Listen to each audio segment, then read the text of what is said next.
necesariamente prevalece sobre cualquier ley federal, incluida la de variedades vegetales. Esta ley que vamos a aprobar en el Senado próximamente es antagónica de los intereses que se pretenden aprobar en Cámara de Diputados. En este sentido, la oportuna aprobación de la Ley General de Alimentación Adecuada y Sostenible abriría una puerta más de oportunidad para armonizar la legislación federal con sus principios y con el marco de obligaciones que se establecen para proteger la biodiversidad y la soberanía alimentaria.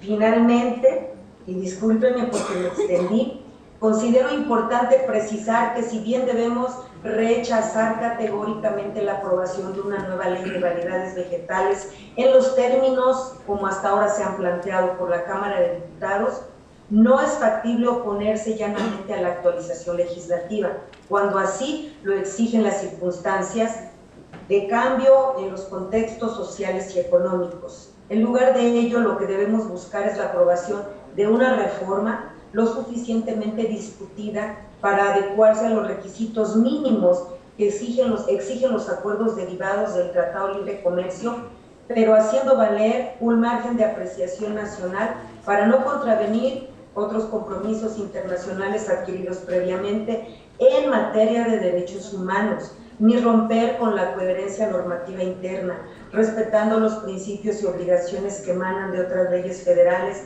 como la Ley de Fomento y Protección al Maíz Nativo, y otras incluso en jerarquía, como sería la Ley General de Alimentación.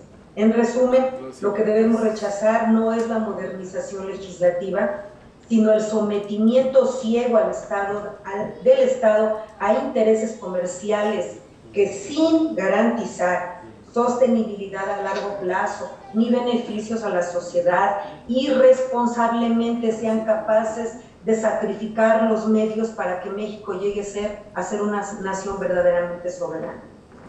Pues sin soberanía alimentaria, cualquier otra aspiración de independencia respecto a potencias extranjeras se vuelve una mera ilusión, un discurso demagógico, un falso debate, un sometimiento a intereses perversos que hoy tienen a nuestro país mal alimentado, enfermo y empobrecido.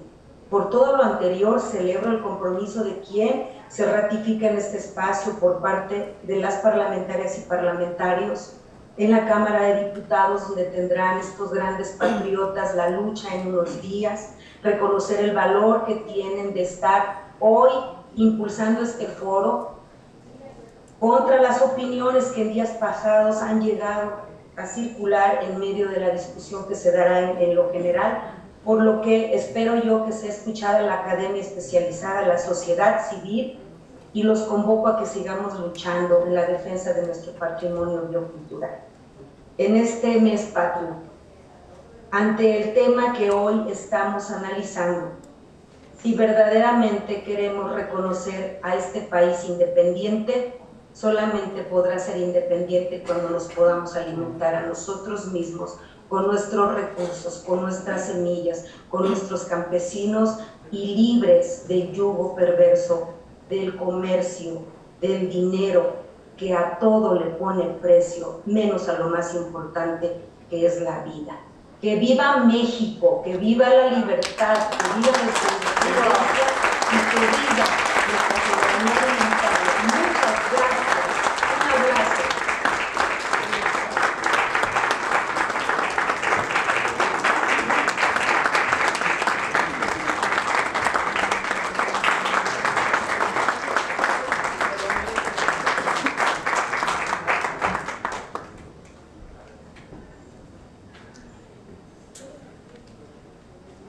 Muchas gracias, senadora, por esta tan acertada discusión que nos ha dado sobre el tema que hoy nos trae a este foro.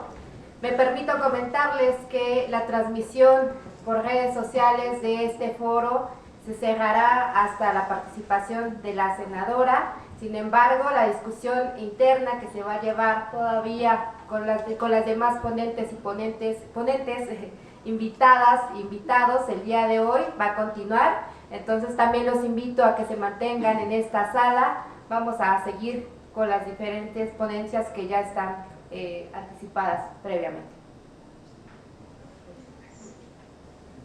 Así como...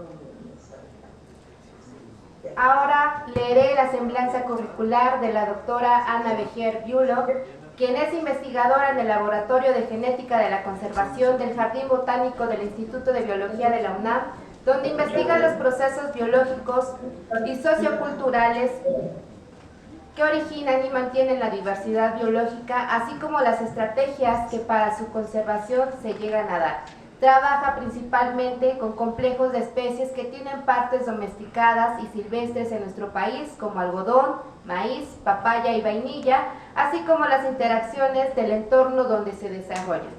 Se formó como bióloga en la Facultad de Ciencias de la UNAM, estudió la maestría en Ciencias Biológicas y concluyó el doctorado en Ciencias Biomédicas en el Instituto de Ecología de la UNAM.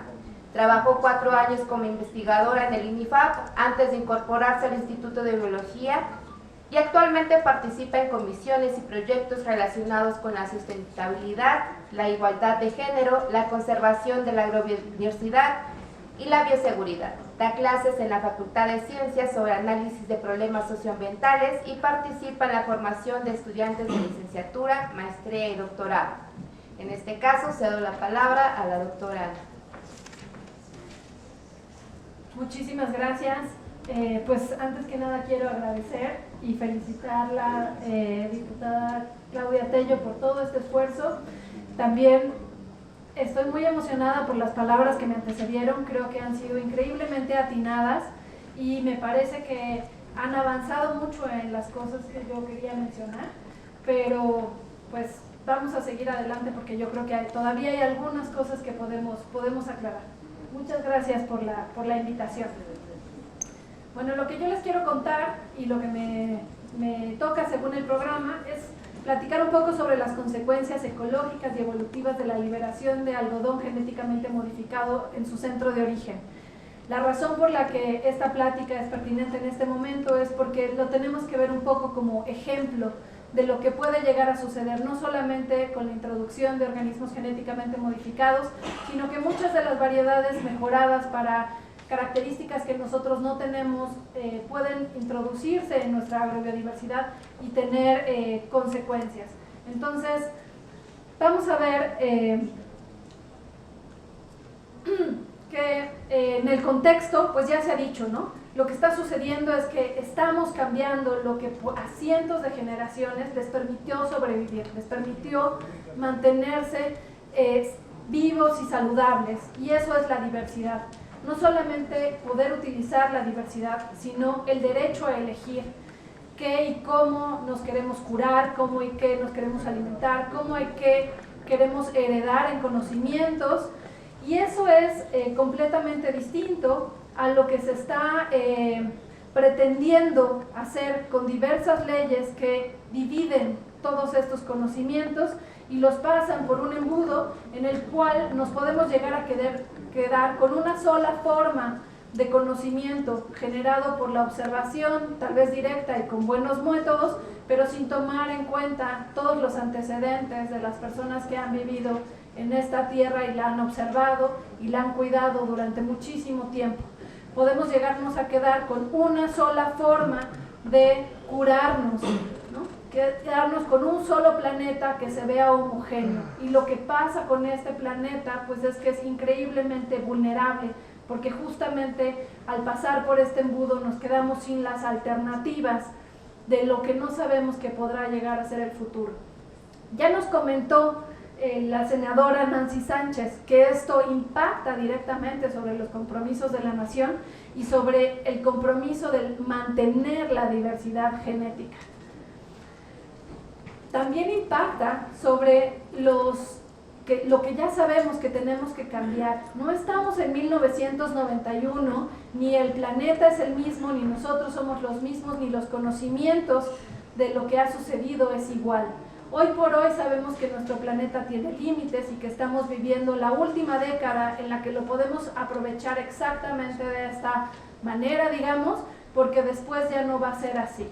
Lo que tenemos que reducir es la dependencia, y lo que esta ley genera es aumentar nuestra dependencia. Entonces, está en nuestro Plan Nacional de Desarrollo, ¿no? Y es algo fundamental que cada persona mexicana entiende, pero es necesario que quede claro que no solamente aumentamos la dependencia, sino que perdemos la libertad. La dependencia se crea con estos registros de propiedad sobre las variedades de los cultivos y los organismos genéticamente modificados, y nos eliminan la posibilidad, la libertad de utilizar las plantas como quisiéramos para las necesidades futuras que desconocemos. Y esto además, y quiero agregar algo que no se ha dicho, pero esto sumado a la indiferencia absoluta de las consecuencias que genera, entonces se crean mayores y mayores desastres. Entonces, podemos llegar, las consecuencias, ¿no? Y todo eso puede terminar en perder nuestra riqueza. Parte de nuestra riqueza es la agrobiodiversidad de México, y quienes nos exigen perderla es, por ejemplo, un país que tiene 331 millones de habitantes, pero el 81% habita en las ciudades. Necesita que todo sea increíblemente homogéneo y estable, según piensan, ¿no? Y por eso el 9 cultivos ocupan el 75% del área que se cultiva en ese país. Y 3 cultivos ocupan actualmente la alimentación de Estados Unidos y también la alimentación mundial. Nosotros que hemos visto las milpas y que podemos imaginarnos nuestros platos que nos mostraba Pánfilo, por ejemplo, no podemos creer una alimentación basada solamente en 3 cultivos, ¿no? ¿Cómo podemos llegar ahí? Es claro, el camino para ser iguales es controlar a las personas, no controlar a las semillas, no controlar a las plantas. Ellas no van a seguir las reglas, son las personas a las que esta ley está controlando. ¿Qué ha pasado entonces en Estados Unidos? Pues lo vemos ahí. Ellos tenían en 1903 muchas variedades de cada uno de los cultivos que hoy poseen. Tenían 307, por ejemplo, variedades de maíz, ¿no? Que cultivaban y cosechaban. Sin embargo, hoy se han quedado en un mercado que principalmente se basa en 12. Y así, este gran embudo lo que ha logrado es reducir la diversidad con la que nos alimentamos. ¿Cuál es la forma en la que esto va sucediendo? Pues es porque nosotros entendemos completamente distinto lo que son los sistemas de semillas. Nosotros podemos ver aquí se lo señalo. Nosotros podemos ver en esta parte un sistema de semillas que está basado en muchísimos lugares distintos, seleccionados por muchas personas con gustos, con necesidades distintas, ¿no?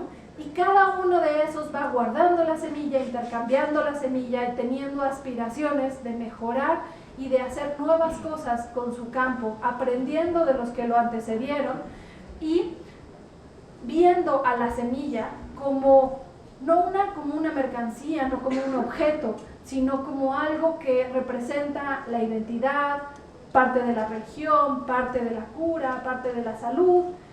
Básicamente es su seguridad, es su herencia, es su identidad.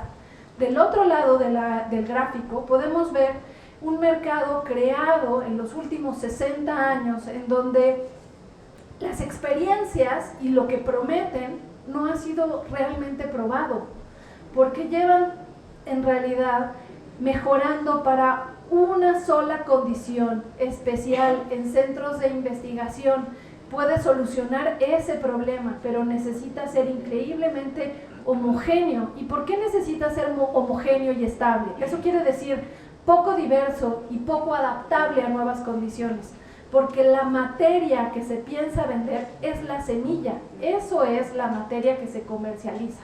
La semilla no significa para nada en todos esos lugares lo que significa para nuestro país.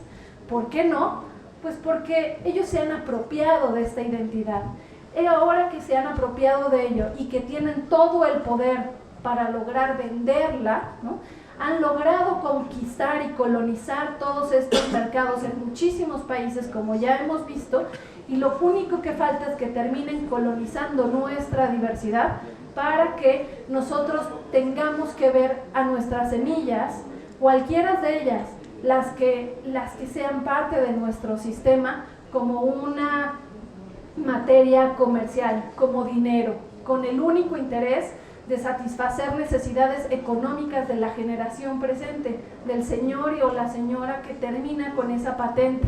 Nosotros vemos comunidades, vemos una matriz muy distinta en nuestro país, y para nosotros un cultivo no es algo comestible, forrajero, flores, es parte de nuestra identidad. Nos han dicho que las flores, ¿no?, podrían llegar a estar en este sistema. Sin embargo, nosotros nos comemos las flores son parte de nuestra identidad. Y por ejemplo tenemos al cempasúchil, la nochebuena, y nos dicen que solamente cultivos forrajeros, pero para el resto del mundo nuestro maíz es un forraje. Para el resto del mundo la soya también es solamente alimento para ganado, pero pregúntenles a otras personas que utilizan la soya para otros fines. Entonces no se puede homogenizar. ¿Para qué sirve una planta? Porque depende de las personas y depende de los lugares, y por eso tenemos que proteger a toda la agrobiodiversidad junta. Si legislamos para diferentes partes de ellas, es igual de ridículo que nosotros estamos legislando, nosotros no, están legislando para el agua, para el aire, para las futuras generaciones, y todo dividido, cuando somos un solo país que tenemos una identidad y una soberanía que proteger. Entonces, esta es en el fondo la diferencia. Esta ley pretende colonizar lo último que falta, que es la identidad de nuestros cultivos, de nuestra alimentación.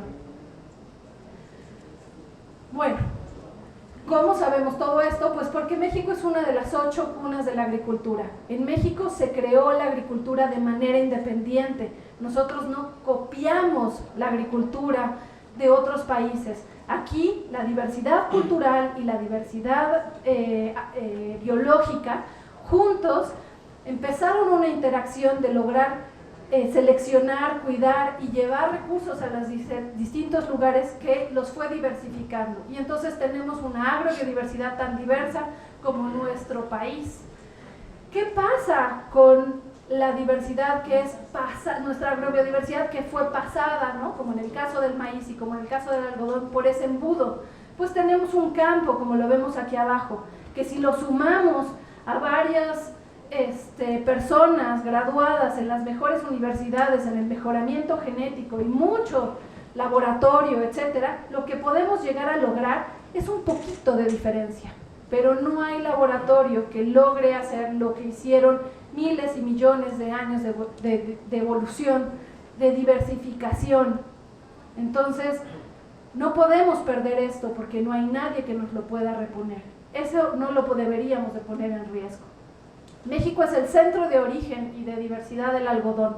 Nosotros tenemos las plantas silvestres, las variedades nativas. Aquí es en donde se diversificó. Vive en las dunas costeras, principalmente las poblaciones nativas, como las ven abajo. En estas poblaciones silvestres, el algodón tiene entre 2 y 1.5 millones de años de experiencias viviendo, ¿sí? Ahí está en su información cómo interaccionar, por ejemplo, con todos estos organismos que si nos acercáramos más los veríamos. En México están las plantas cultivadas del algodón nativo. Estos colores de algodón, de los que está hecho mi blusa, ¿no?, tienen entre 44,000 años y ¿no?, el reciente, el actual, años de experiencia de ser cultivadas. Fueron la materia prima de todo lo que se cultiva en el mundo. Estas guardan los procesos y se siguen manteniendo en procesos de diversificación constante, son parte de la cultura, son parte de la alimentación, eso es muy importante decirlo, tal vez, y para el resto del mundo el algodón no es un alimento, aunque en realidad eso también es erróneo porque es la segunda fuente de aceite vegetal que se está utilizando en el mundo. Pero las culturas que viven en México saben comer estos alimentos, saben el valor que tiene no se los tengo que explicar, ¿no? Ustedes saben que ha sido nuestra segunda piel y dice mucho más, ha sido la escritura que ha quedado que se ha podido transmitir también. Las variedades nativas las han cuidado muchísimos pueblos de nuestro país, y es a ellos y a ellas a quienes deberíamos de preguntarles si estamos dispuestos a ponerlos en riesgo también, ¿no? ¿Por qué? ¿Qué ha pasado? Pues México también tenía variedades comerciales, pero hoy el 100% del mercado es dominado y es controlado por las empresas transnacionales, en realidad por una de ellas, o sea que también es un gran monopolio. ¿Qué pasó? ¿Por qué perdimos todas las variedades que había en este país? Pues por leyes como la que ahora se pretende, porque solamente benefician a las que pueden hablar este lenguaje del mejoramiento y tienen la gran maquinaria para convencer, para obligar, para controlar a las personas. Y entonces hoy por hoy tenemos 0 variedades mexicanas comerciales. Esto es lo que nos va a pasar con muchos otros cultivos. Ustedes conocen los mangos, los limones, ¿no? Bueno, pues esos también piensan que no son mexicanos, ¿no? El limón mexicano, pues entonces no son tomados como parte de nuestra diversidad y son tan buenos como la papaya, ¿no? Son cultivos que producen tanto dinero que son los primeros que van a ser controlados, incluso nuestras flores. ¿Qué consecuencias tuvo la siembra de transgénicos en el norte? ¿Qué consecuencias tiene la siembra de transgénicos de algodón en el norte? Pues que todas nuestras poblaciones silvestres hoy en día tienen un poquito de transgenes. Podemos encontrar todavía plantas sin transgenes, pero están ya presentes. ¿Por qué? Pues porque no entienden de leyes, ¿sí? ¿Quién le explica al polen y a la ardilla que se lleva la semilla? ¿Y quién le explica a la persona que esos recursos tienen otras reglas, que no puede aplicar su cultura? ¿Quién le explica al pájaro que no puede construir su nido con eso porque puede dañarlo? Los huracanes, el viento, todo termina dispersando. Por eso se formó la diversidad de nuestro país. Eso está bien. Lo que está mal es que introduzcamos en él cosas que pueden dañar no solamente al algodón, sino al contexto donde se han originado todas estas variedades. El 99% de la información que fue utilizada para autorizar las liberaciones comerciales de algodón genéticamente modificado en México en 1996, hoy sabemos que era errónea. Sin embargo, se sigue entregando como si viviéramos en otros años. Es ignorada la que ya ahora sabemos. Entonces, ojo, mucho ojo, pregunten cuáles son los riesgos, ¿sí? El año pasado publicamos este trabajo en donde se demuestra que cada transgén que fue liberado en algodón, ahora en las poblaciones silvestres, está teniendo un efecto distinto. Entonces no es lo mismo liberar cada uno de los eventos, ni uno más como se pretende ahora, porque la suma de eso tiene más consecuencias todavía. Hemos visto que nos dijeron que la resistencia a glifosato que estaba en las plantas solamente iba a ser un factor de selección cuando el glifosato estuviese presente, y sin embargo era mentira, porque las plantas, para poder defenderse del glifosato, tienen acelerada una vía metabólica. Entonces cuando está el glifosato en realidad es cuando mejor se comportan, pero estas plantas ahora tienen acelerados sus mecanismos y entonces tienen mayores consecuencias en el ambiente.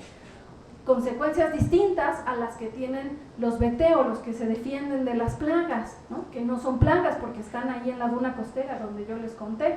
Entonces así se van sumando efectos, no solamente hay cambio de uso del suelo, calentamiento climático, crecimiento de las zonas urbanas y otros efectos, sino que además desde adentro, de a poquito y de manera invisible, estamos afectando la conservación y los procesos que mantenían la diversidad.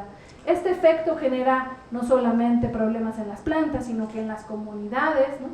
y en los ecosistemas.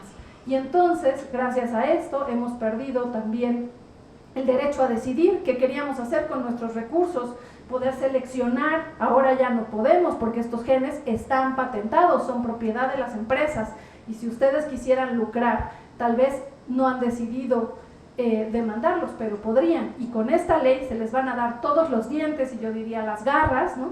y las esposas para lograr poner en su lugar a todas las personas que según ellos no deberían de tener estos transgenes, ¿no?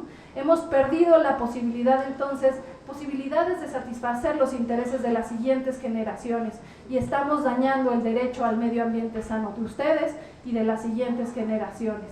De todo esto, ¿saben qué ha quedado? Cero responsables. Aún no sabemos cuáles son las alternativas para mitigar, porque eso no importa. Lo que se está investigando es cómo hacer más, cómo introducirlos, cómo vencer las leyes del país. Hay muchísimo miedo a las empresas. Este miedo genera problemas en la conservación de la agrobiodiversidad.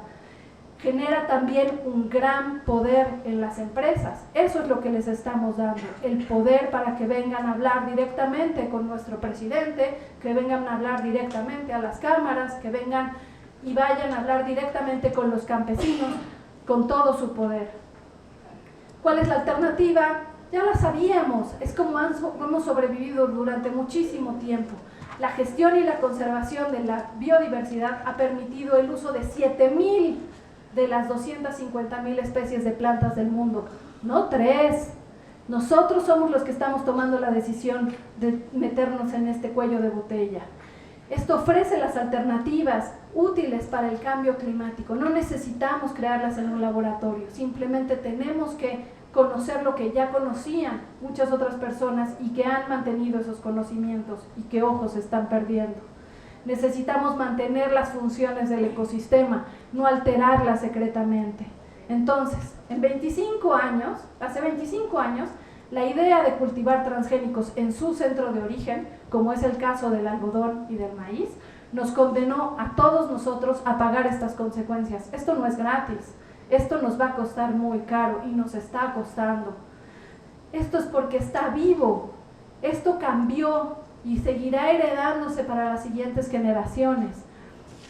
Estamos ya condenadas también las siguientes generaciones, ¿sí? Y las decisiones que se tomen ahora será lo mismo. No solamente son para hoy, lo que se está cambiando no es para hoy, es el dinero que unas empresas se van a llevar el día de hoy, pero los cambios los van a vivir todas las siguientes generaciones. Las empresas que son dueñas del mercado y de las patentes, hoy por hoy están cabildeando esta ley. Lo están haciendo junto a los funcionarios que hace 25 años y durante 25 años han estado involucrados también en desprestigiar la información científica y aumentar los poderes de estas empresas. En cada decisión tenemos que pensar qué es lo que se está poniendo en riesgo y saber que cuando se toman esas decisiones se acepta que ese riesgo puede volverse realidad. Cuando se aceptó que se podía sembrar maíz y algodón transgénico en México, esas personas que firmaron la solicitud aceptaron que podía haber transgenes en nuestra diversidad. No es una cosa inesperada que sucedió, lo aceptaron. ¿Cuál es el riesgo? Entonces pregunten a las personas que traten de convencerlos de la Ley Federal de Variedades Vegetales. No hay que ver solo cuál será el beneficio, cuál es el verdadero riesgo. La diversidad heredada a las personas nacidas después de 1996 ya es distinta, tiene mayores riesgos, merma su derecho a decidir y con consecuencias ecológicas y evolutivas a largo plazo, por lo tanto está afectando los procesos que originan y mantienen la diversidad. Bueno, con esto quiero agradecer a las personas y a las comunidades indígenas, equiparables, afromexicanas, locales y a todas aquellas personas que defienden las semillas para el bien común. Está en sus manos conservar los procesos que mantienen la diversificación continua de la agrobiodiversidad y por lo tanto un futuro sano, seguro y suficiente para nuestras siguientes generaciones. Gracias por su atención, gracias a mi grupo de trabajo con quienes no podría lograr esto, sin ellos no podría lograr esto, y también a la CONABIO por financiar esta investigación y guiar y aportar los conocimientos para la conservación de la agrobiodiversidad que hoy nos están permitiendo trabajar de esta manera. Muchísimas gracias.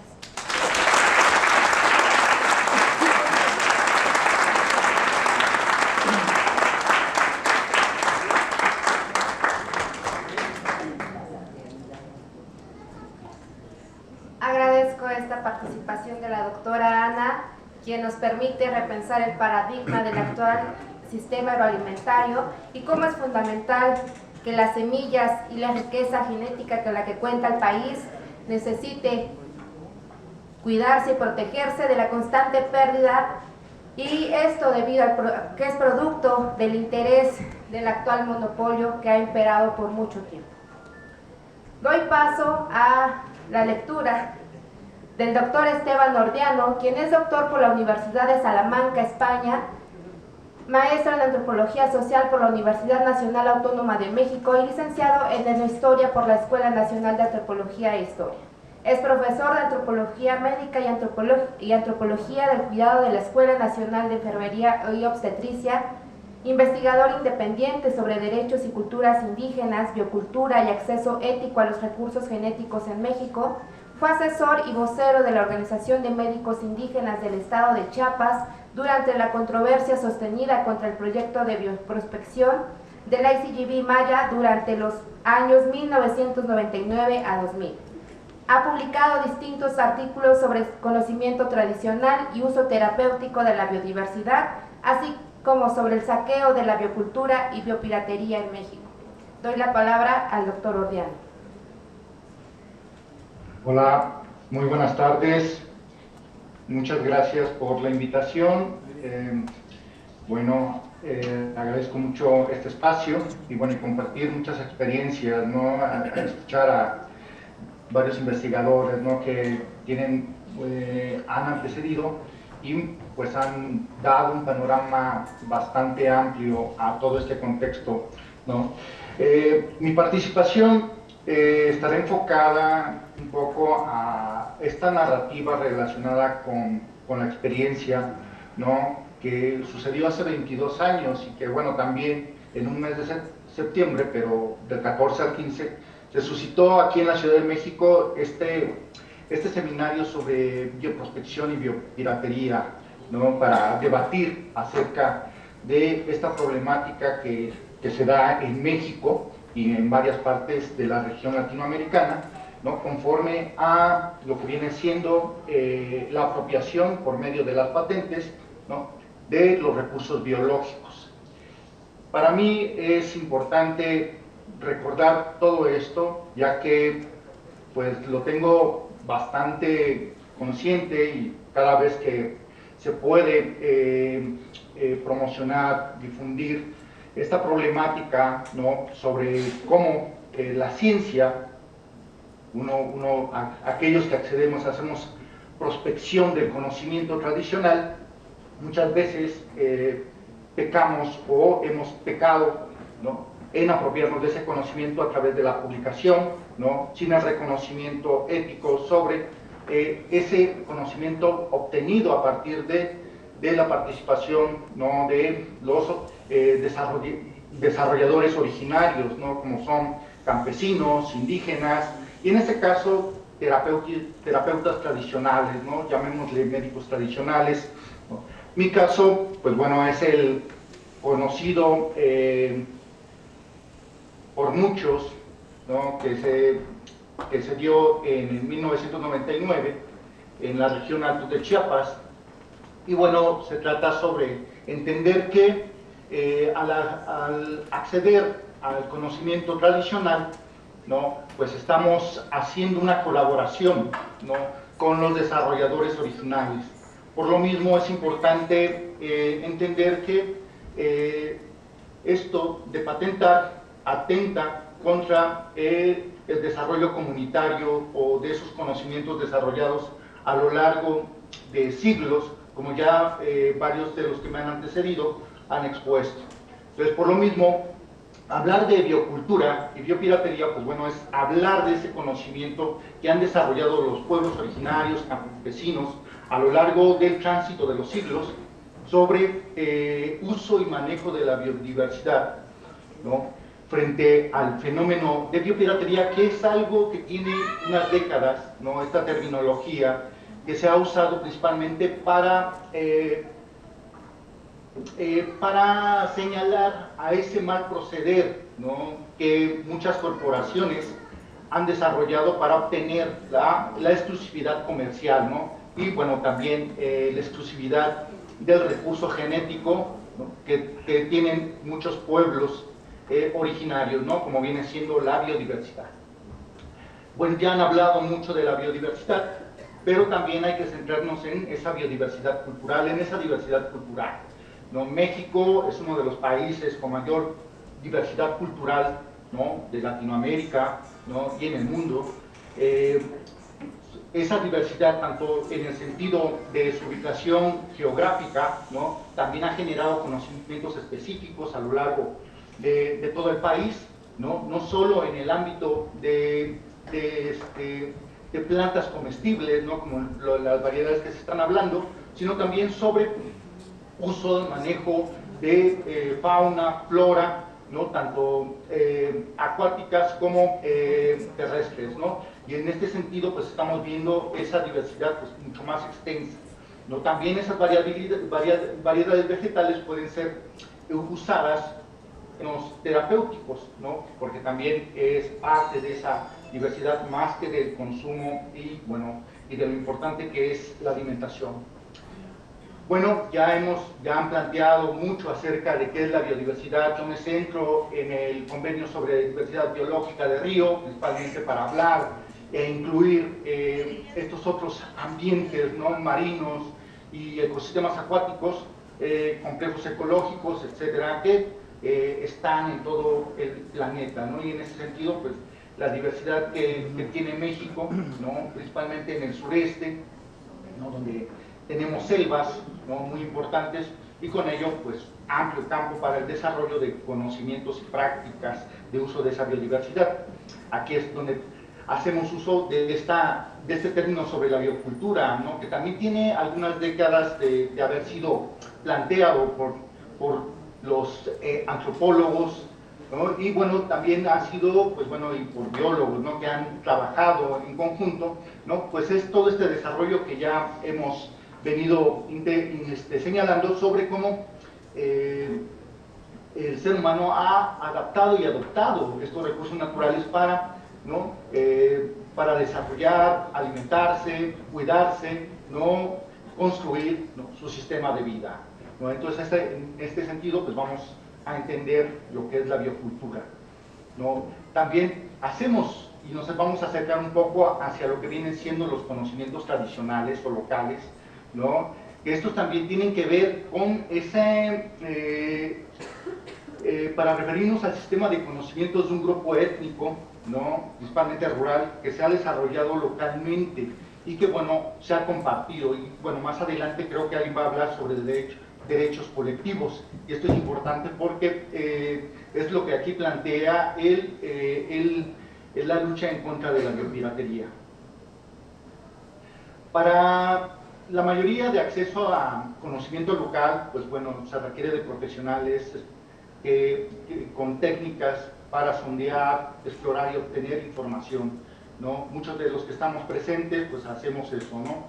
Investigamos, somos los bioprospectores, los que obtenemos la información, los que vamos a las comunidades, los que nos acercamos a las personas que nos comunican ese conocimiento, y desde ahí obtenemos y logramos colocar publicaciones, logramos tener esto, o logramos obtener muestras de plantas de esta diversidad de la que estamos hablando, y pues bueno, las almacenamos, las investigamos y ahí observamos cómo se desarrolla este conocimiento o mejorar esas plantas, esa resistencia, ¿no?, que muchos han hablado, con la mejora de plantas, que es muy diferente a lo que es un cambio genético, ¿no?, que es el transgénico, lo que hay que ver. Bueno, nos acercamos a este conocimiento a partir de la gente del lugar, ¿no?, para poder conocer, saber cómo utilizar esas plantas, qué utilidad tienen, si son comestibles o son terapéuticas,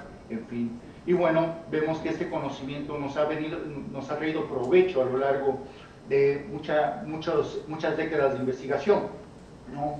Ahí vamos a obtener esto, lo llevamos a los laboratorios y podemos obtener, pues, productos farmacéuticos en este caso, ya que es lo que me interesa hablar, ¿no? Principalmente, pues, la aspirina, ¿no?, que se obtiene a través de una planta, y bueno, hoy es comercializada con grandes frutos comerciales, ¿no? Y bueno, todo esto proviene del conocimiento de esa flora medicinal que tenemos en el país y en gran parte del mundo. Así que vamos a plantear qué es la biopiratería, ¿no? Bueno, este término, como ya lo señalamos, bueno, ya fue usado en los años 90 para referirse a la actividad de saqueo y apropiación de la biocultura de los pueblos originarios por parte de particulares o empresas. ¿Cómo sucede esto, no? Es lo que estamos planteando ahora, que se trata de comprender qué son los derechos de propiedad intelectual, ¿no? Y bueno, estos de dónde provienen y cómo han venido modificándose a lo largo de los años para poder patentar, ¿no?, estos recursos biológicos, estos recursos genéticos, y con ello el conocimiento implícito, ¿no?, de los pueblos originarios. Los derechos de propiedad intelectual son los derechos legales, ¿no?, a monopolios temporales cuya finalidad es asegurar que los inventores de tecnología cosechen los frutos de su inversión. Las formas básicas que toman los derechos de propiedad intelectual son las patentes, ¿no?, los derechos de autor o el copyright, ¿no?, y las marcas registradas. Las patentes interesan a los pueblos indígenas porque la industria biotecnológica los utiliza para obtener derechos exclusivos de comercio sobre productos creados a partir del conocimiento indígena y de sus recursos genéticos, ¿no? Aquí, para irnos acercando, ¿no?, este conocimiento colectivo de los pueblos originarios frente a los DPI, ¿no?, en el contexto mexicano podemos entenderlo con esto que viene siendo México, en su sistema jurídico, considera la propiedad intelectual dividida en derechos de autor, ¿no?, que protegen principalmente a los autores de obras literarias y artistas, ¿no?, y artísticas, y en derechos de propiedad industrial, ¿no? La obtención de una patente en México se realiza a través del Instituto Mexicano de la Propiedad Industrial. La propiedad industrial protege las investigaciones que se realizan con materia viva y que son destinados a la producción principalmente en la industria alimenticia y farmacéutica. Ya con lo que han planteado alrededor de lo que es que México se adhirió al Convenio Internacional para la Protección de Variedades Vegetales, ¿no?, y bueno, con esto se instituye la Ley Federal de Variedades Vegetales de 1996.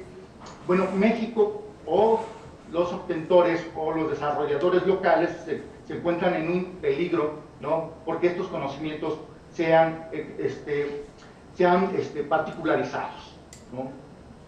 Bueno, aquí la ley establece que esta ley no protege al inventor, sino al obtentor, que es quien ha obtenido una variedad vegetal mediante un proceso de mejoramiento de otra variedad. Por este motivo, el obtentor puede exigir que se le otorguen derechos de exclusividad según los criterios legales. Algo semejante ocurre con la obtención de variedades de la flora, ¿no? En el camino a la biopiratería sería sobre los conocimientos bioculturales indígenas y campesinos. Estos se encuentran limitados en demandar su reconocimiento como obtentores, principalmente porque su conocimiento sobre la utilidad y mejora de los vegetales no es exclusivo de una sola persona, sino del grupo. Son conocimientos colectivos.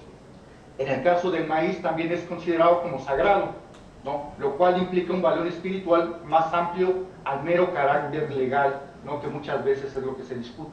Muchas veces se pierde en la dimensión de lo cultural, ¿no?, toda esta cuestión de valores, ¿no?, de lo legal, lo que implican los valores espirituales que se dan hacia la biodiversidad, hacia lo ecológico, ¿no?, principalmente por parte de los pueblos originarios. Estos límites son un problema para los pueblos indígenas y su patrimonio biocultural, porque al no estar considerados en materia de derechos, los posibles obtentores pueden reclamar individualmente la exclusividad. De esto se han valido principalmente las nuevas tecnologías y el proceso de globalización económica mundial para impulsar nuevos instrumentos internacionales de derechos de propiedad intelectual. En sí, bueno, esto sería comentar la participación y señalar, ¿no?, que, bueno, desde una dimensión antropológica, ¿no?, desde una dimensión histórica, ¿no?, del desarrollo de los pueblos originarios, ¿no?, de su conocimiento sobre la biodiversidad, pues bueno, es atentar, ¿no?, contra la historia, ¿no?, misma de los pueblos, es atentar contra los alimentos no tradicionales que se tienen en cada contexto regional de México, ¿no?, como ya lo han mencionado, ¿no?, la vitamina T, y bueno, en realidad, pues bueno, es oponernos directamente a las patentes sobre la vida, ¿no? En particular, eso sería, pues bueno, transgredir, ¿no?, un sistema de relación del hombre con la naturaleza, ¿no?, para que algunos particulares se beneficien económicamente. Entonces, sería mi participación y algunos de los ejemplos, ¿no?, de patentes que se han mencionado a lo largo del mundo es el GMBT, ¿no?, el frijol enola en México, también conocido como frijol amarillo, el cual, bueno, se echó atrás, ¿no?, esa patente, ¿no?, el frijol de soya, que ya han hablado también al respecto, la quinoa, ¿no?, la cúrcuma, la sangre del drago y la ayahuasca, ¿no?, en el Perú, que también se echó atrás esa patente, ¿no?, sobre esa especie vegetal.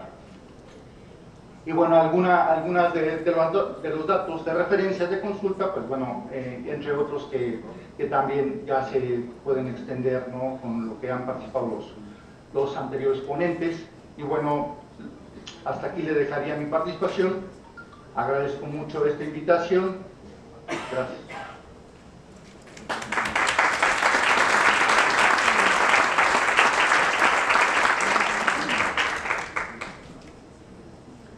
Muchas gracias, doctor Ordiano, y agradecemos esta claridad con la que nos menciona cómo se ha dado el proceso de apropiación de los recursos biológicos cuando se incorporan a los derechos de propiedad intelectual.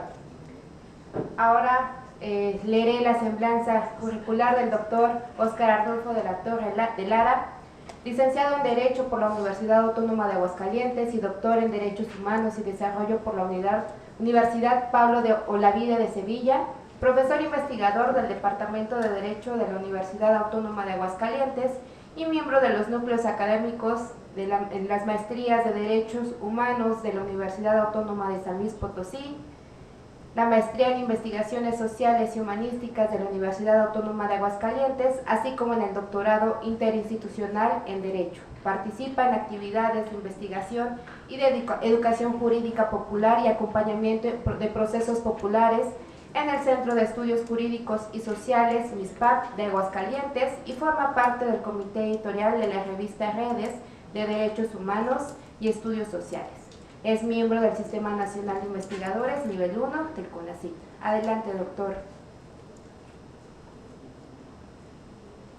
¿Qué tal? Buenas tardes a todas y a todos. No sé si me escucha bien.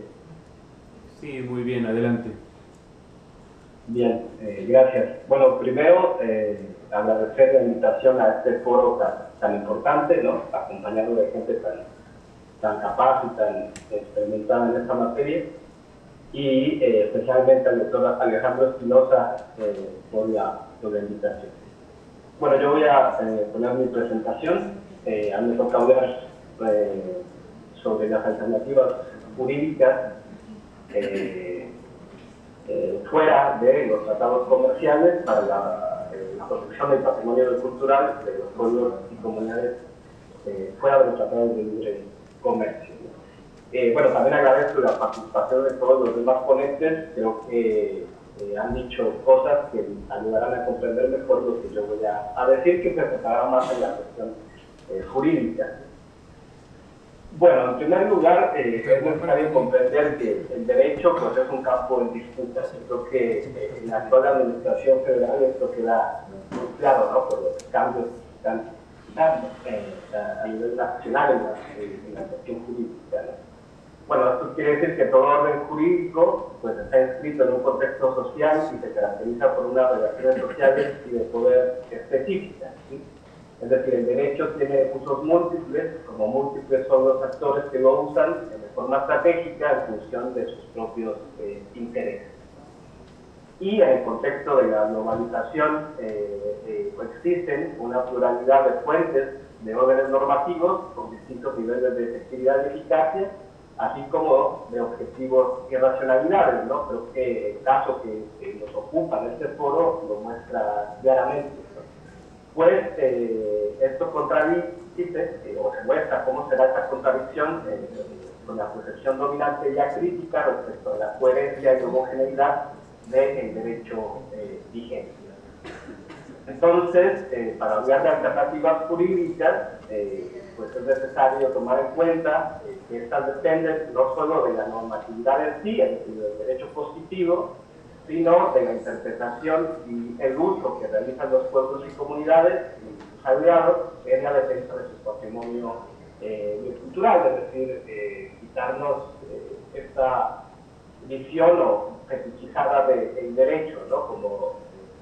como una solución a todo, porque simplemente de lo que diga la normatividad, ¿no? Tiene que ver también cómo se usa el derecho por parte de los distintos actores en este tipo de problemáticas o conflictos, ¿no? Yo creo que esto se verá muy bien también cuando se hable de la demanda colectiva, pero también se ha visto, por ejemplo, lo que ha expresado el ingeniero Vélez, ¿no? Respecto a la experiencia colombiana y cómo también se usa el derecho por parte de los procesos populares en uso.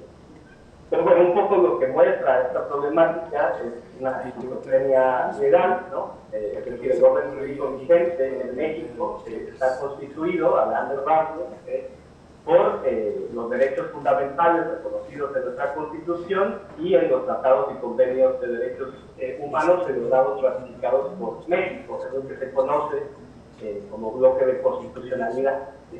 Pero también el orden jurídico vigente en nuestro país también constituye tratados y acuerdos comerciales, que son celebrados también por el Estado mexicano, mediante los cuales se acogen las exigencias del fundamentalismo del mercado, lo que se ve claramente precisamente con esta pretensión o esa presión para que México se adhiera al Acta UPOC de 1991 y todas las consecuencias jurídicas que esto trae frente a los derechos humanos reconocidos en los términos de constitucionalidad.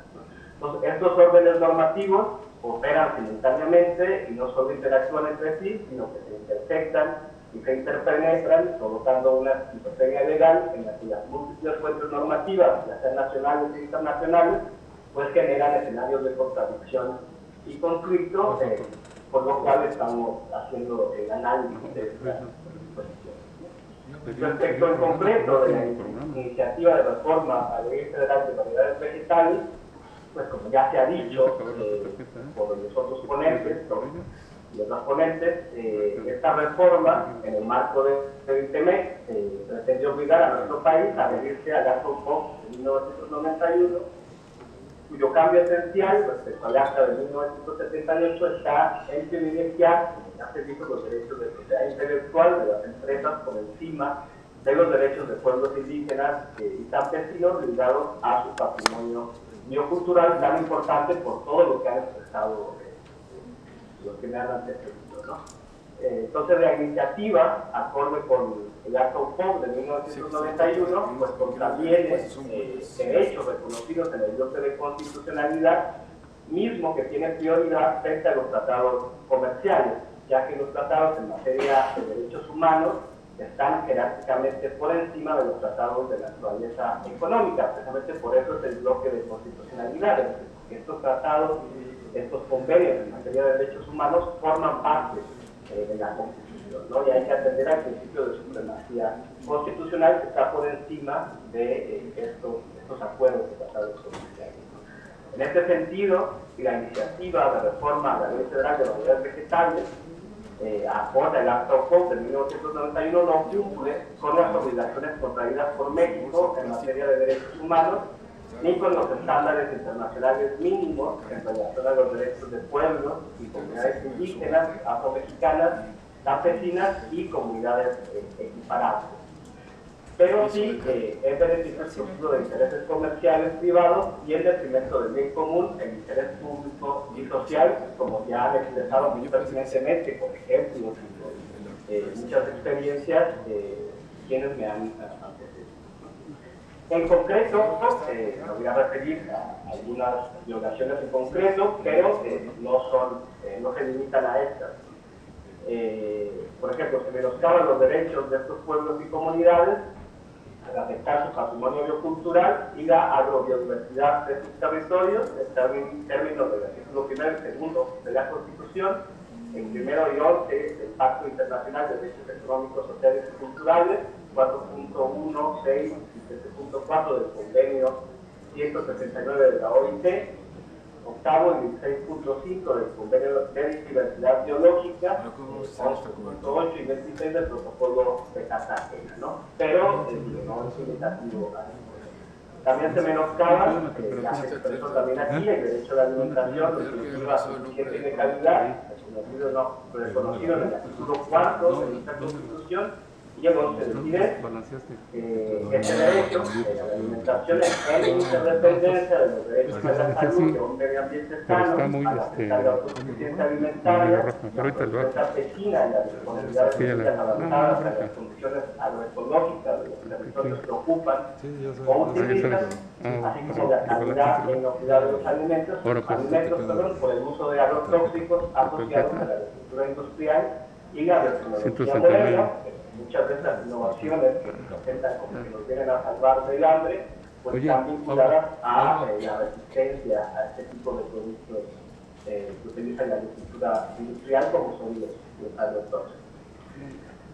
Pero bueno, en cuanto a las alternativas jurídicas a esta iniciativa de reforma de la Ley Federal de Variedades Vegetales, igual voy a hacer un poco de muestra porque se puede echar mano de muchos otros convenios, tratados internacionales en materia de derechos humanos, pero aquí me voy a referir solo a unos cuantos, ya que realmente tratar este tema implica pues hacer una revisión muy profunda, no solo de los tratados y convenios en materia de derechos humanos, sino también de los estándares internacionales, ¿no? Que son resoluciones, que son opiniones consultivas, que son jurisprudencia de la Corte Interamericana, jurisprudencia de la misma Corte, la Suprema Corte en México, ¿no?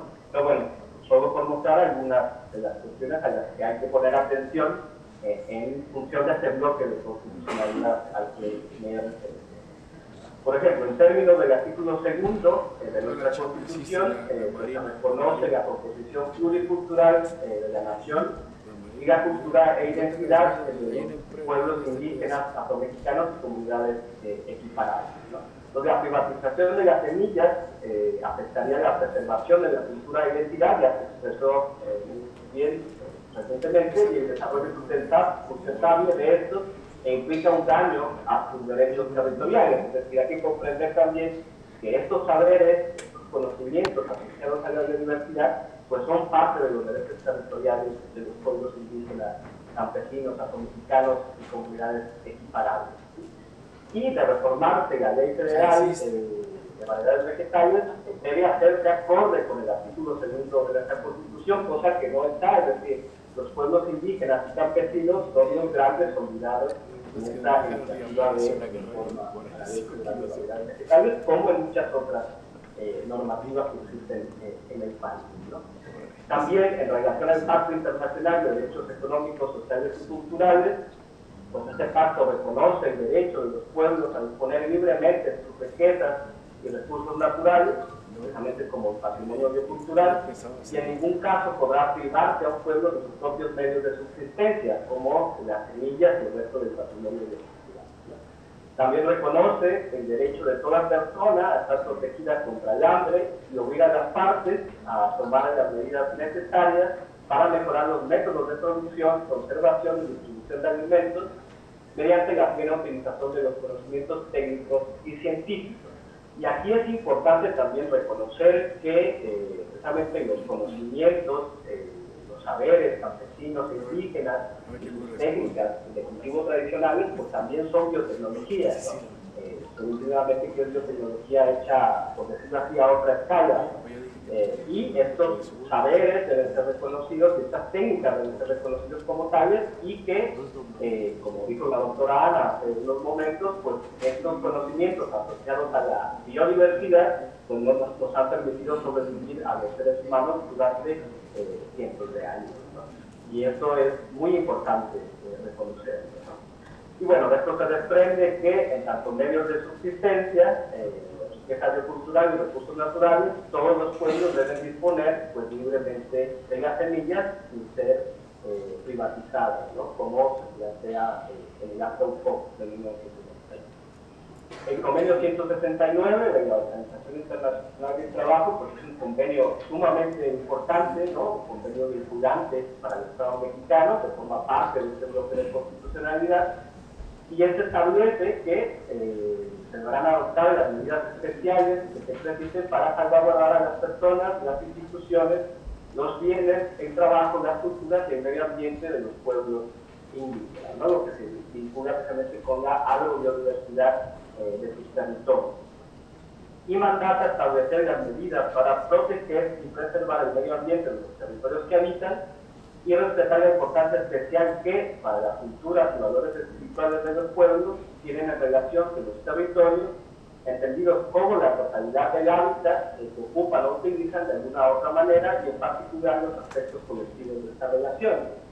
Igual que la cuestión de que estos saberes son territorios por parte de los derechos territoriales, pero también en relación a la afectación que hay para la agrobiodiversidad, los megaproyectos, ¿no? Que implica la destrucción de los territorios indígenas y campesinos, ¿no? Algo que es de particular relevancia de este convenio, pues es el derecho a la consulta en los casos de que esta relación pueda ser afectada, es decir, la relación de los pueblos indígenas con sus territorios, ¿no? En este sentido, afectar la relación que los pueblos tienen con sus semillas, tradicionalmente reproducidas y conservadas, exigiría del gobierno al menos un proceso de consulta debidamente implementado acorde a los estándares internacionales respecto a este derecho. Esta pues, debe realizarse siempre que un Estado adopte una medida legislativa, administrativa o de cualquier índole susceptible de afectar a los pueblos y precisamente la cuestión de los territorios, la cuestión de los saberes, pues es una afectación, ¿no? Y esta consulta debe ser en términos generales, ¿no? De forma previa a la adopción de la medida, y debe ser culturalmente adecuada, libre, informada y de buena fe, ¿no? Ya habría que ver a los estándares internacionales lo que implica toda esta cuestión. Ya el ingeniero Vélez habló desde la experiencia colombiana cómo se logró a través de la modernización jurídica, precisamente la atención al derecho de consulta en términos de lo que tiene que ver con el uso de transgénicos en Colombia, lo cual es una experiencia pues, importante y a la que hay que hacer referencia y aprender de ella. Y bueno, en ese sentido, siguiendo, nos tomamos en serio este convenio y nos tomamos en serio el bloque de constitucionalidad, pues antes de obligarse a adherirse a la Acta UNCOS de 1991, mediante la firma del TEMEC, pues el Estado mexicano debió haber realizado una consulta a los pueblos indígenas, precisamente porque si se está obligando a adherirse a esta acta, pues debe tomarse en cuenta que implicaría afectaciones y riesgos para los pueblos indígenas. Otro convenio es el convenio de diversidad biológica, al que se ha hecho referencia también, y en relación con la conservación in situ, establece que cada país, con arreglo a su legislación, pues respetará, preservará y mantendrá los conocimientos, las innovaciones y las prácticas de las comunidades indígenas y locales tradicionales para la conservación y la utilización sostenible de la diversidad biológica.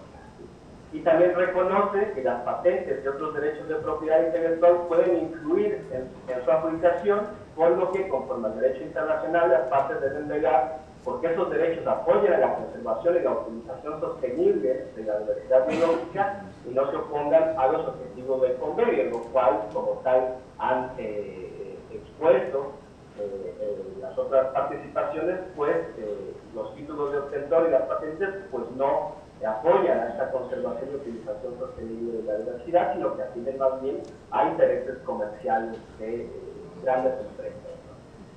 Otro del que se puede echar mano es el protocolo de Cartagena sobre la seguridad de la biotecnología, que establece el principio de precaución que prevé la aplicación de medidas eficaces ante cualquier peligro o amenaza de daño grave o irreversible para el ambiente, la salud humana y animal y la diversidad biológica, Ojo, muy importante, tanto a nivel técnico como socioeconómico, ¿sí?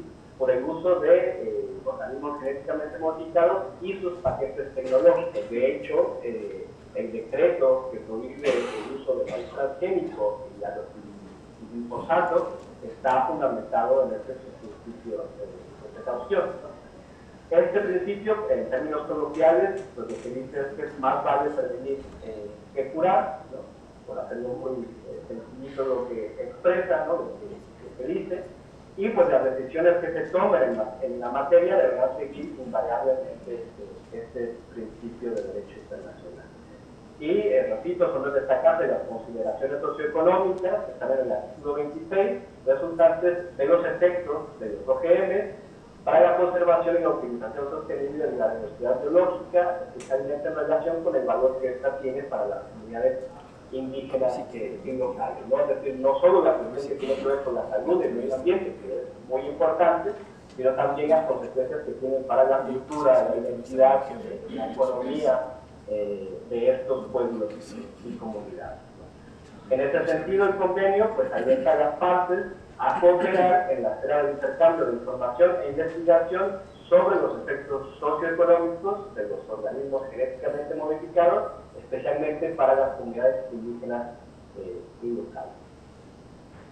Bueno, y para terminar, como propuesta, si bien es cierto que en México se obligó a adherirse al Acta UPOC de 1991 mediante la firma del TEMEC y otros tratados comerciales, este punto en concreto pues no fue discutido, ya se mencionó que es una de las obligaciones secundarias y que se insertó ahí sin ninguna discusión, y tampoco se consultó en términos del convenio 169 de la OIT a pueblos indígenas, campesinos, ¿no? y afromexicanos y comunidades equiparadas, ¿no? Entonces, no atiende al interés común y al interés público, al contrario, tal adhesión atiende, repito, a intereses privados del oligopolio agroindustrial global, y esto pues genera el incumplimiento de las obligaciones jurídicas que tiene México del derecho internacional de los derechos humanos, ¿no? Y que estas obligaciones son para todas sus autoridades, no importa el nivel jerárquico o la modalidad administrativa que tengan. Todas las autoridades de México deben están obligadas a cumplir con estos tratados internacionales, es decir, tienen obligaciones que se derivan del artículo primero y también de los principios de interpretación insertos en el artículo primero constitucional. Y pues en aras de conservar la soberanía nacional y alimentaria del país, y con fundamento en los artículos primero y 103 de la Constitución, debe rechazarse la adhesión de México al Acta UPOC de 1991 y a la reforma de la Ley Federal de Variedades Vegetales, ya que esta se considera inconstitucional, al menos por los derechos reconocidos en el bloque de constitucionalidad. Esta idea ya la había expresado en un anterior webinario el doctor Becerra, y bueno, aquí lo tomo también lo que había mencionado, ¿no? El doctor Becerra del Instituto de Investigaciones Jurídicas de la UNAM. Y el Estado mexicano pues está obligado a través del control de convencionalidad y el principio de interpretación conforme, en función del artículo primero constitucional, pues a respetar y proteger estos derechos de los pueblos y comunidades. De esta vista, de darse una reforma a la Ley Federal de Variedades Vegetales, pues debe ser armonizándola con el bloque de constitucionalidad en cumplimiento con los estándares internacionales de la materia, e incorporando el análisis y discusión de los aspectos técnicos, científicos, sociales, económicos, jurídicos, ambientales y de perspectiva de derechos humanos respecto a las incertidumbres y riesgos socioeconómicos y socioculturales que conllevan los derechos de propiedad intelectual ligados a la ingeniería genética, frente a la conservación in situ de la biodiversidad de las semillas nativas de nuestros pueblos y comunidades, sobre los pueblos y comunidades de México, que es parte de su patrimonio biocultural. De manera especial, la cuestión del maíz, ¿no? Por todo lo que implica esta planta para los mexicanos, pero además de todas las semillas nativas que ha dado México al mundo, ¿no? Que son parte de su gran biodiversidad. Y bueno, por mi parte sería todo. Muchas gracias por su atención.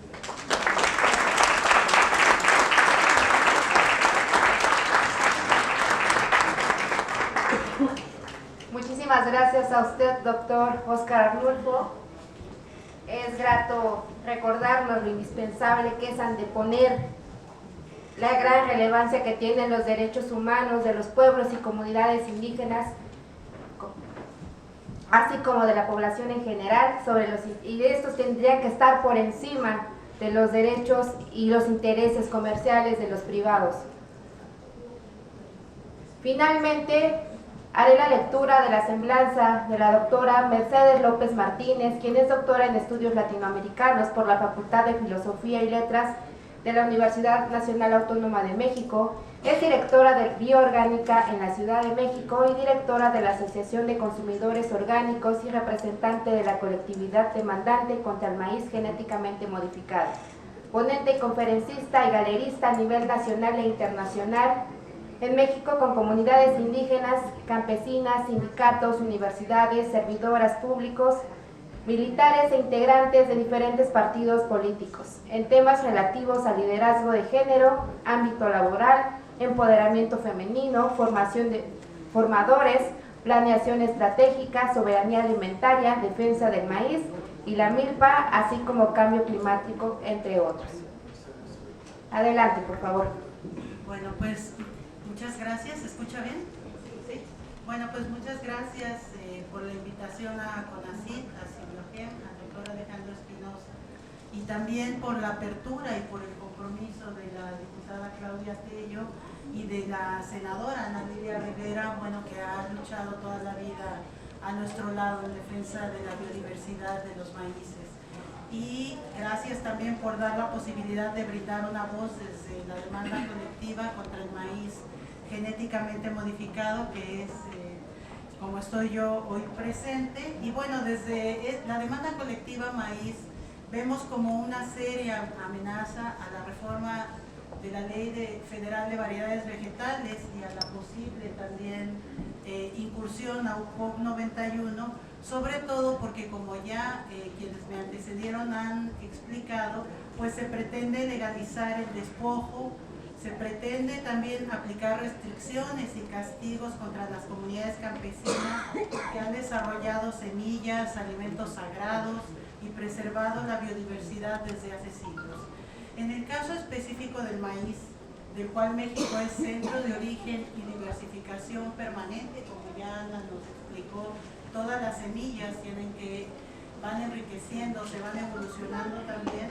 Bueno, pues esta serie de iniciativas legales que vienen aparejadas con tratados internacionales lesivos a nuestra soberanía alimentaria, atenta contra los bienes comunes desarrollados durante siglos, atenta también contra una comida tan variada, tan rica, tan nutritiva que nos alimentó durante muchos siglos y que se está perdiendo actualmente y que ha sido consecuencia de una pandemia de obesidad y de una serie de enfermedades que se ha llevado con esta pandemia también, pues, a las personas que tienen más problemas de salud. Atenta también contra una comida que es tan variada, tan nutritiva y rica, que fue nombrada como Patrimonio Inmaterial de la Humanidad por la UNESCO, basada en el maíz. Y yo preguntaría y reflexionaría, porque estamos acostumbradas y acostumbrados a comer todos los días maíz y no lo valoramos y no sabemos cuántas razas, cuántas variedades. Ya nos dijo el doctor Turrent, 59 razas, se habla de 64, pero hay miles de variedades y tenemos que rescatar esta riqueza y enseñar a las niñas y niños desde preescolar, las primarias, las secundarias, a sembrar sus alimentos, a sembrar la milpa, a conocer qué maíces existen. Ya Pánfilo desde Vicente Guerrero nos enseñó una parte de esta riqueza y esta variedad, y no lo conocemos y no lo valoramos hasta que lo vemos en peligro, ¿no? Entonces es como una responsabilidad muy grande. También este tipo de tratados internacionales y de leyes atentan contra la cosmogonía campesina y de los pueblos originarios, donde, si ustedes leyeron el Popol Vuh en la secundaria, como nos hacían leer antiguamente, pues las mujeres y los hombres de Mesoamérica fuimos hechos de maíz, porque hubo otra serie de elementos por los que se constituyeron las personas y fueron muy fallidas. El maíz es nuestra carne, es nuestra sangre. También atenta contra la milpa, ya se habló de la milpa, aquí el doctor Turrent nos habló de ella, una forma de producción ancestral de alimentos holística, muy integral, que integra muchos tipos de variedades como chile, calabaza, como quelites, como chayotes, como el chile, con plantas medicinales también que nos alimentaban. Pero sobre todo, este tipo de leyes atentan contra la soberanía alimentaria. Ya Ana Lilia, de manera muy enjundiosa, muy fuerte como es ella, muy comprometida, nos habló de la necesidad de defender nuestra soberanía alimentaria, y atentan también contra la biodiversidad de las generaciones presentes y futuras de México. Pero sobre todo, y se mencionó pero no hemos profundizado mucho, pues atentan también contra un planeta sin calentamiento global. Vamos a hablar en un momento de esto, ¿no? Cabe destacar que desde la demanda colectiva contra el maíz genéticamente modificado, hace 9 años pudimos obtener una medida cautelar justo en septiembre. La demanda inició en julio y en septiembre obtuvimos una medida cautelar que impide la siembra comercial de maíz genéticamente modificado. Ya Ana nos presentó un panorama pues desastroso, ¿no? Como es ciertos elementos irreversibles, pero yo hablaría aquí de mucho optimismo también. Tenemos que sentirnos muy orgullosos en México de que gracias a esta demanda colectiva hemos impedido la siembra comercial de maíz genéticamente modificado en este país, que hubiera contaminado nuestros maravillosos y sagrados maíces, hubiéramos perdido esa riqueza, esos colores, esos sabores, esa cultura, esa tradición, nuestras artesanías, nuestras leyendas. Hubiéramos perdido algo que es irreversible.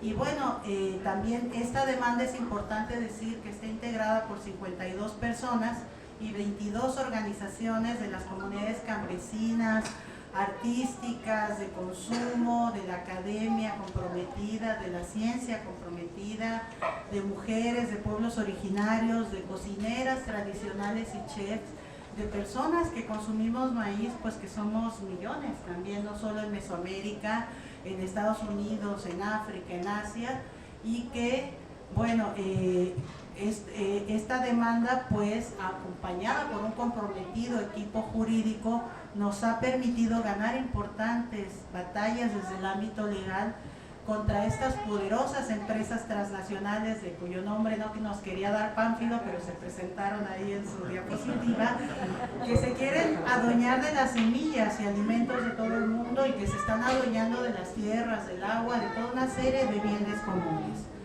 Estamos entonces en una disputa cuyo centro es la defensa de los bienes comunes contra los bienes o intereses privados. Ya Germán Alonso de Colombia nos había dado una introducción.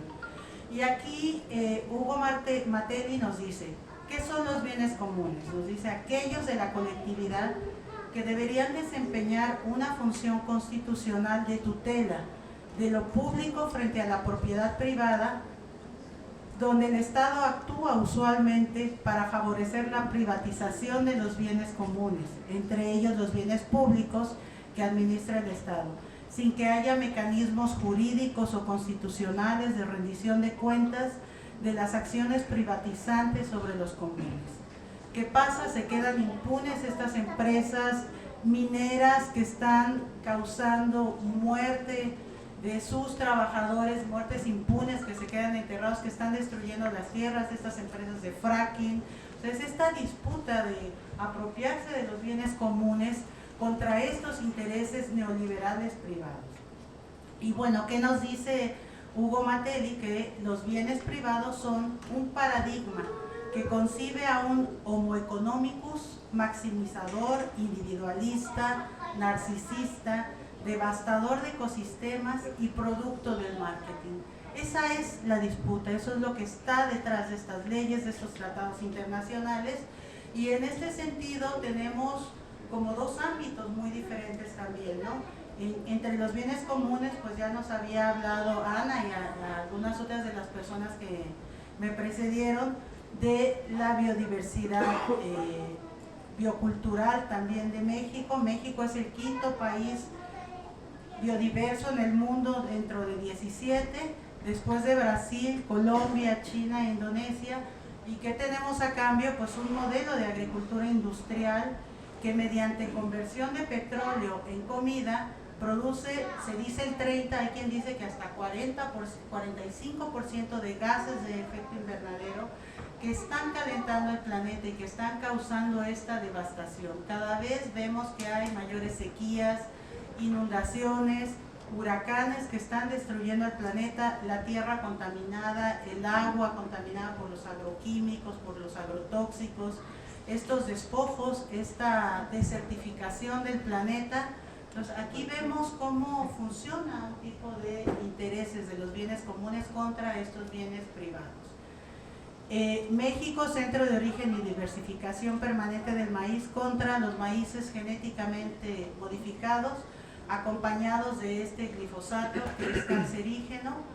Tenemos también en el sistema Milpa, como ya se mencionaba, la preservación de un sistema holístico muy integral que permite una alimentación muy sana, pero que los insectos también polinizadores se mantengan, que son los que permiten que los alimentos continúen, contra México, el primer país obesigénico del mundo por el consumo de alimentos y bebidas ultraprocesadas y con el consiguiente desecho de toda una serie de plásticos. Y ahora resulta que las compañías como Coca-Cola arman una campaña para reciclar estos biodegradables que no deben de existir y que no se pueden reciclar, ¿no? Entonces es como el mundo al revés, ¿no? Estamos aquí en una situación muy complicada. Tenemos también, bueno, estos alimentos de los que ya el doctor Turrent habló. México donó más de 30 alimentos al mundo, como maíz, frijoles, aguacate, chía, etcétera, y contra la herencia de Bayer Monsanto, que produce monocultivos y que tiene más de 125,000 demandas en el mundo por producir problemas de cáncer. Entonces, estos son los dos modelos y los dos esquemas. En esta labor de defensa de los bienes comunes, destacan otras demandas colectivas, como la de las comunidades mayas también del sureste de México, que están luchando contra la soya genéticamente modificada, MAO-GM, y toda una serie de comunidades, donde está Lady Page, que ganó el premio Goldman por la labor que está haciendo de rescate de las abejas, que están muriendo por decenas por el uso del glifosato. Destaca también las movilizaciones campesinas, la ética y trabajo de grupos académicos y de investigación comprometidos con la sociedad, de grupos y redes que pugnan por la reactivación del campo y la dignificación de quienes nos dan de comer y son las personas con más problemas de desnutrición y más pobres. Esto es otra de estas paradojas muy tristes también. Entonces este es un tema que nos involucra a todas y todos, pues nuestras semillas, alimentos y biodiversidad son parte vital de nuestra esencia. Pero sobre todo, y me uno a la celebración que hace Ana, tenemos que celebrar y agradecer a las comunidades originarias y campesinas que, a pesar del abandono del campo a raíz del Tratado de Libre Comercio, siguen alimentándonos, siguen preservando las semillas, los alimentos ancestrales, siguen defendiéndose, sobre todo las mujeres, quienes son las que eligen las mejores semillas, son muy resilientes, participan en todas las labores del campo, en todas, desde la siembra, desde el cuidado, desde la comercialización, la transformación, pero que no tienen un reconocimiento a su trabajo. Es más, ni siquiera se considera un trabajo, ¿no? Y si analizamos los ejidos o las comunidades, pues no están posicionadas como deberían por esta gran contribución que nos brindan, ¿no? No podemos ni debemos ser indiferentes como sociedad, ya que estamos ante una disputa que decidirá el rumbo del mundo, la de los bienes comunes contra los bienes privados. Este es el centro de nuestra demanda colectiva, que no busca una compensación económica. No podrían pagar, sería impagable que nos contaminaran nuestros maíces maravillosos. Lo que busca esta demanda es el reconocimiento de las y los jueces de que el maíz genéticamente modificado afecta la biodiversidad y pone en riesgo a las generaciones presentes y futuras y nuestros maíces sagrados. Desde esta concepción es importante considerar que la defensa de los bienes comunes es una tarea que nos involucra a todas y todos y a la que debemos sumarnos con energía, con entusiasmo y con un amor por la vida, contra estos proyectos de muerte que solo buscan la ganancia sin importarles la salud ni el bienestar común. Este es un llamado a ponernos desde el Senado, la Cámara de Diputados, la ciencia, el campo, las ciudades, quienes cocinan, las personas consumidoras de maíz y milpa, a estas leyes a modo para empresas transnacionales y a sus socios como el Consejo Nacional Agropecuario o a personas como Villalobos con una triste trayectoria a favor de los organismos genéticamente modificados de las empresas y con una trayectoria también laboral muy ligada a ellos, y de buscar pues otro tipo de alternativas de comprar alimentos directamente a las y los campesinos, no en los supermercados, en los tianguis, en las comunidades campesinas, pagar el precio justo porque es muchísimo trabajo y no se está pagando un precio justo. Me parece que existen muchas o una gran alternativa. Sí estamos en un panorama muy terrible, desolador, pero el problema, uno de los grandes problemas que fue la agricultura industrial, que está calentando el mundo con sus químicos, que está contaminando todo, puede ser la solución. La agricultura, la agroecología, que viene desde las comunidades originarias, de las comunidades campesinas, nos puede salvar. Entonces este es un llamado a sembrar milpa en los camellones, en las casas, a seguir apoyando a las comunidades campesinas. De lo contrario, como menciona Matei, estaremos ante el sombrío panorama de o un futuro en común o ningún futuro. Muchas gracias.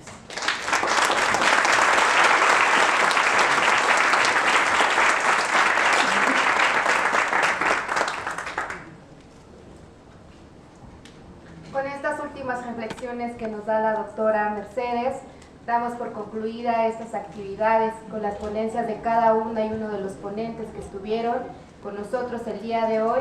Y cedo la palabra a la diputada Claudia Tello. Pues muchas gracias.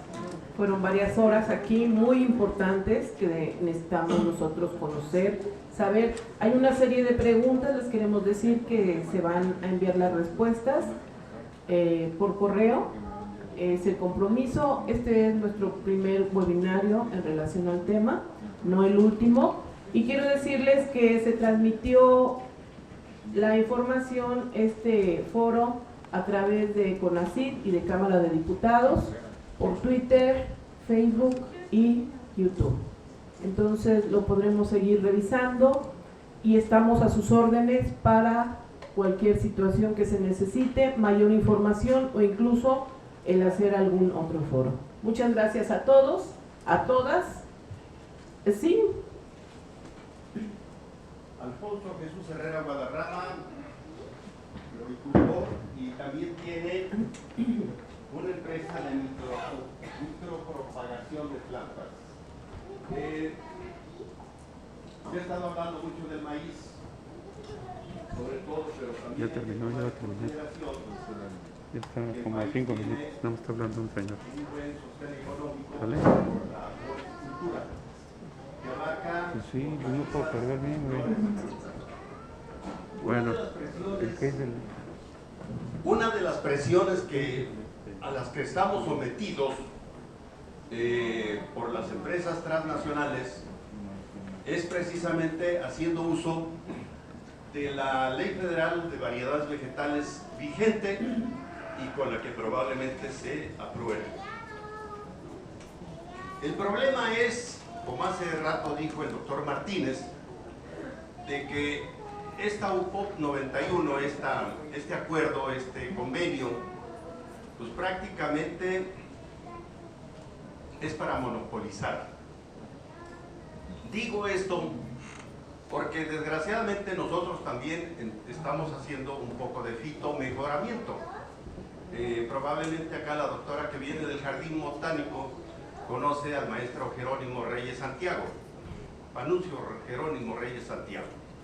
Bueno, en convenio con algunas otras universidades, no solamente en suculentas, sino también un ejemplo en orquídeas y en algunas otras especies, estamos haciendo un poco de, bueno, no un poco, estamos haciendo fitomejoramiento. El problema es de que nosotros somos utópicos. ¿Por qué? Porque la UPOP, entre otras cosas, para patentar a nivel nacional, en este caso a través del SNIC, y para que tenga vigencia a nivel mundial o internacional, se necesitan muchos estudios profundos. En principio de taxonomía, de genética, de fisiología, bioquímica, de agronómicas e incluso hasta de mercado. Cosa que desgraciadamente el fitomejorador mexicano hagamos conciencia de que por las diferentes circunstancias estamos casi muy desfasados con respecto a los obtentores a nivel mundial. Ellos tienen recursos. Nosotros incluso, perdónenme, pero en la misma Universidad Nacional en un momento determinado, por diferentes circunstancias, no podemos sacar una variedad pronta que sea competitiva a nivel internacional. Y lo digo porque estamos trabajando conjuntamente, por ejemplo, con la Echeveria, una suculenta, una especie 100% mexicana, que en su mayoría se encuentra desde el río Bravo hasta el río Usumacinta. Es en donde se encuentra la mayor concentración de estas especies. Hemos estado haciendo selección, hemos estado haciendo, en principio, acopio, selección, hibridación, selección y multiplicación. Pero para competir a nivel internacional, pues simple y sencillamente el costo de dar de alta, de patentar, de obtener los derechos de obtentor, para una empresa mexicana pequeña como uno, es casi imposible. En cambio, por ejemplo, las empresas multinacionales en México son extremadamente encajosas. No quieren en lo más mínimo que se les toque su material. Ah, pero ellos, o estos países, sí toman nuestro material. Corea del Sur, entre otras, Australia, Estados Unidos, eso sí, se lo llevan. Y cuando uno ya quiere concurrir al mercado internacional, pues resulta de que cuando uno ya llegó con cierta especie, ya mejorada, ya valga la expresión, ya no es especie, ya es variedad, pues resulta de que ya nos ganaron el mandato. ¿Por qué? Porque ellos ya tienen toda la infraestructura para hacerlo. Entonces, esta ley, a la hora de la hora, lo único que está generando es que cada vez se vaya monopolizando estas especies o estas actividades, la horticultura en general, frutales, frutas, floricultura. Un problema que se tiene es de que, por ejemplo, aquí hay incluso algunos floricultores, de que si no se aprueba esta ley, nosotros van a estar siendo limitados la comercialización de estos productos en el mercado norteamericano, porque ya están exigiendo, entre otras, el certificado de pago de regalías. Pero resulta de que esta gente es extremadamente encajosa. En el caso concreto de la floricultura a la que me refiero, no están pidiendo cualquier cosa. Si se aprobara, por ejemplo, esta ley, como casi todas las especies que produce la región, que son más de 30,000 hectáreas de cubierta, pues simple y sencillamente anualmente se estima que van a ser más de 1.400 millones de pesos los que se van a embolsar las empresas multinacionales. Pero además, hace rato se ha hecho ya mucho hincapié de la salud pública. Se ha hablado mucho de la contaminación transgénica, permítame tantito, se ha hablado mucho de la contaminación transgénica, pero resulta de que ellos, haciendo uso de estas leyes, están importando material vegetal que no permiten que se propague aquí en el interior del país. ¿Y qué con ello? Estamos importando material vegetal de Australia, de Israel, de la India, de diferentes partes, y en el caso concreto de la región es muy importante de que la proliferación de enfermedades nuevas en el ser humano es catastrófico. Con esta ley de variedades vegetales, o con la que existe, los únicos que están siendo ganadores por la introducción de nuevos organismos patógenos son las multinacionales de agroquímicos.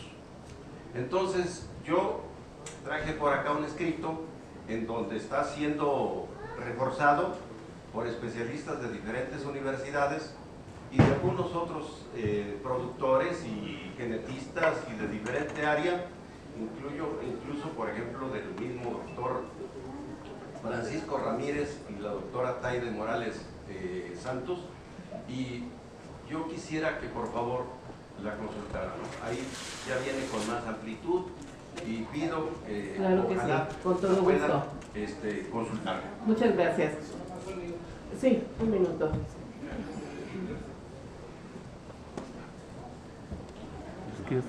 Pues bueno, muy buenas tardes, con el permiso del presidio, es que todo agradecer a los compañeros de la Coordinadora Nacional Campesina de Núcleos Ejidales y Comuneros Indígenas del Estado de México y a nivel nacional. Muchos de los argumentos que han tenido el SNIC, que siempre ha protegido o había protegido prácticamente a las transnacionales. En Villaguerrero se han ganado varios juicios contra ellos. Y en la gran mayoría han sido porque esas transnacionales no han tenido el registro y los mecanismos legales que deben de tener. Intentaron cobrar muchas veces variedades que ya había prescrito la patente o en su caso no estaban inscritas en el SNIC. Queremos decirle, diputada, a usted y a la senadora Ana Lilia, que ya no están solos. Hay un movimiento nacional donde no vamos a permitir que pase esta ley. No lo vamos a permitir porque contaminaron los ríos, saquearon los montes, y el esquema de romper con el amor y el vínculo que hay con el maíz se ha reflejado también en la tenencia de la tierra. De los 103 millones de hectáreas que teníamos los núcleos agrarios, nos resta 90. ¿Dónde quedaron nosotros? Es porque rompieron y destruyeron la vocación agrícola. Porque a los jóvenes ya no se les educa, a los niños ya no se les educa con el amor al campo. Entonces nosotros no lo vamos a permitir.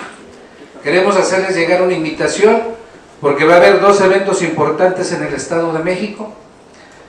Después de la firma en Jerez, Zacatecas, con el presidente de la República en el 2018, logramos colocar a mucha gente, entre ellos al senador Narro, Max Correa, en el Estado de México. Tenemos gente ya, tanto en el RAM, como en la Procuraduría Agraria, y en otros sectores donde ahora estamos descubriendo los niveles de corrupción.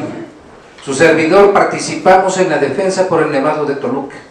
Contra Peña Nieto y Erubiel logramos defender porque querían extraer uranio de ahí, de esa montaña.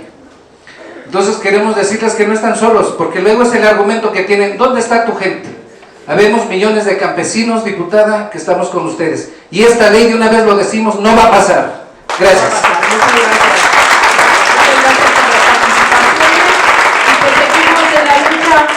Gracias a las 96 personas que nos acompañaron aquí de manera presencial y estamos viéndonos. Bueno, ya escuchamos a los compañeros productores, campesinos. Yo vengo por parte de investigadores.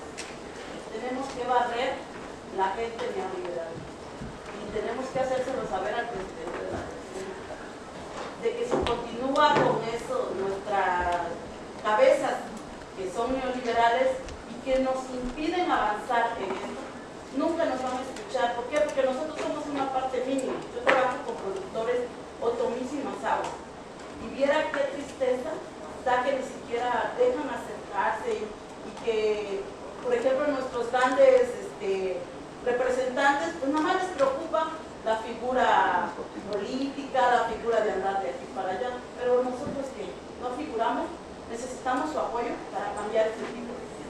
Y con eso podemos sumar más. Aseguren que vemos muchos que estamos en la misma sintonía. Solamente es organizarnos. Creo que te va a tocar la de ahí. El Fondo Monetario Internacional, una posición, todos lo sabemos y lo estamos aguantando, porque está amarrado de manos nuestro querido presidente, que lo queremos, pero nos damos cuenta que está haciendo lo que puede, el pedacito que lo están dejando, pero Villalobos está ahí para defender todo lo que estamos aquí peleando. Seguiremos siendo muchos mexicanos, verán que sí, quienes vamos a defender la tierra y el amor que le tenemos a ella. Muchas gracias. Diputado, por favor, diputado Toniel, él es el secretario A del Grupo Parlamentario de Morena, precisamente en este tema, que es desarrollo y conservación rural agrícola y autosuficiencia alimentaria. Sí. Gracias, diputada. Buenas tardes a todos. Pues yo creo que es muy importante este tipo de espacios. De hecho, al rato vamos a tener una reunión, ¿verdad?, ya con la presidenta de la comisión y el secretario de Agricultura.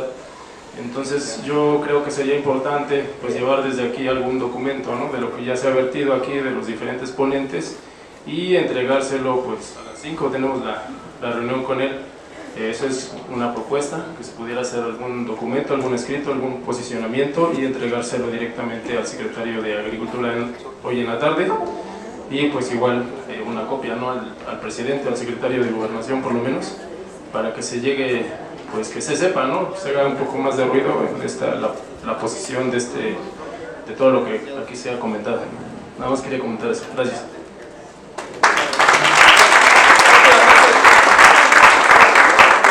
Gracias para estas últimas palabras que escuchamos. Este documento ya se sistematizó, se podrá proporcionar para el evento que menciona, y también aprovecho para pedirles al final de la sesión si pueden dejar todos sus comentarios y preguntas para que nosotros podamos sistematizarlas.